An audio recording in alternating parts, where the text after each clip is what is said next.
Hello and welcome. In this video, we're going to discuss in depth about Google Analytics real-time reports, how you can use them to benefit your analysis, and also how you can use them for other purposes than what they are designed for. So let's dig right in. So I'm here in my Google Analytics account on the overview page of the real-time reports. And as the name suggests, real-time reports show what is happening real-time on your website right now. And they are a very powerful tool that you can use both to analyze real-time traffic, but also to troubleshoot some potential issues that you might have.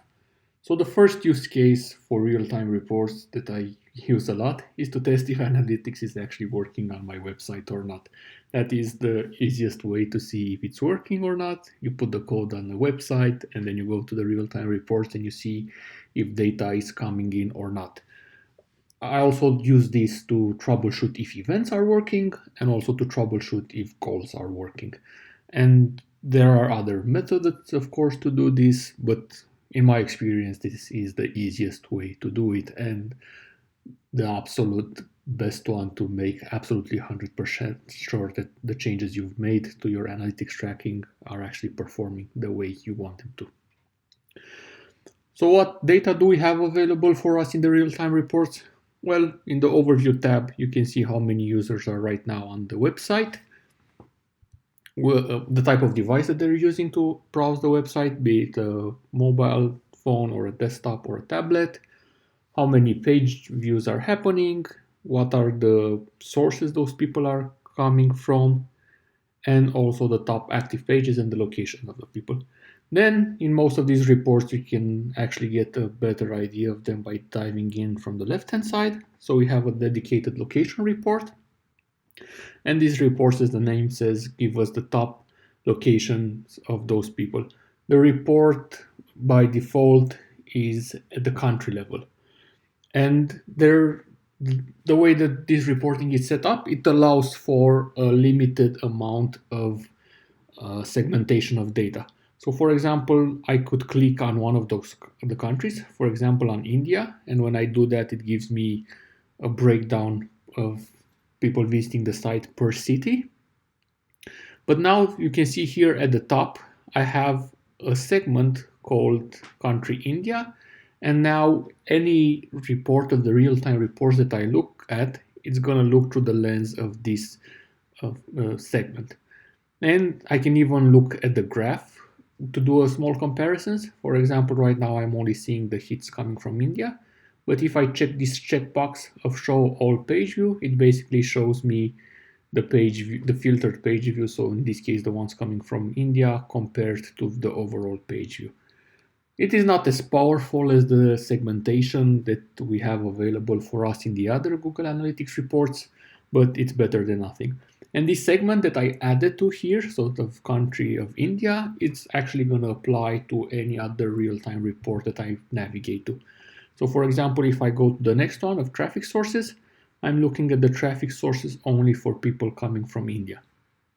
And again, I can do the same thing as I did previously. I can check the show all page views and have a comparison between the segment and the overall traffic. And if I want to remove this segment, I just press on the X, and that's that. In the traffic sources, obviously it tracks the traffic sources to the website, so everything that is either standardly tracked by Google Analytics, so things like organic Google or paid Google and so on, and also everything that you might put in a UTM parameter.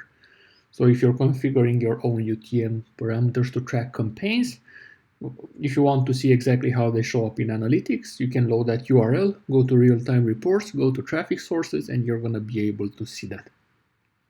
That's also one of the ways I use real-time reports to troubleshoot some things.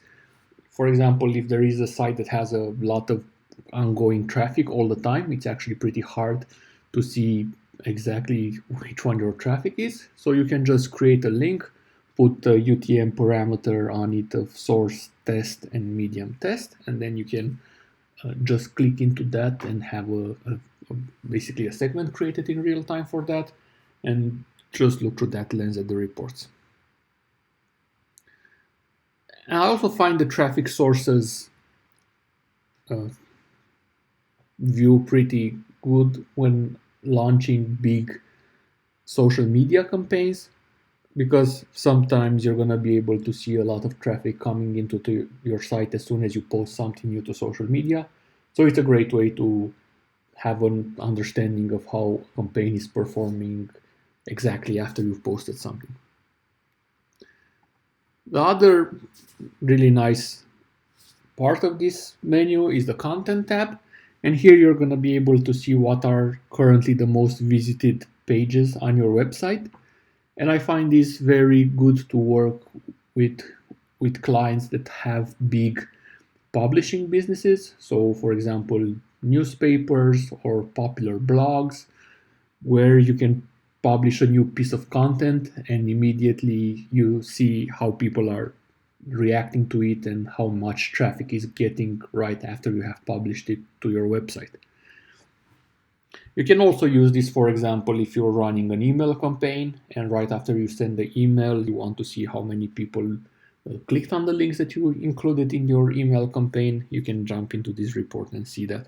Obviously, you can, for that, the traffic sources is also a good report because you're going to have those UTM parameters. The next one is the events tab, and this tracks what events are being fired on the website in real time. I have a full video about events and how to implement events on your website and how to measure them and analyze the data. But here you see them in real time, what is happening. And this is a great way to actually test events on your website to see if they're working. Just implement the event that you want to track and then go through it and see if you actually see it in real time or not. The only limitation here is that you can only view the event category and the event action, and you cannot see any values or labels in real time.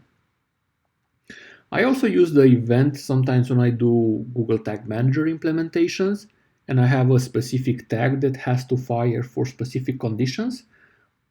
Sometimes I also make an additional tag for that to fire as a Google Analytics event, just to make sure that the event trigger is working as I have intended it to work.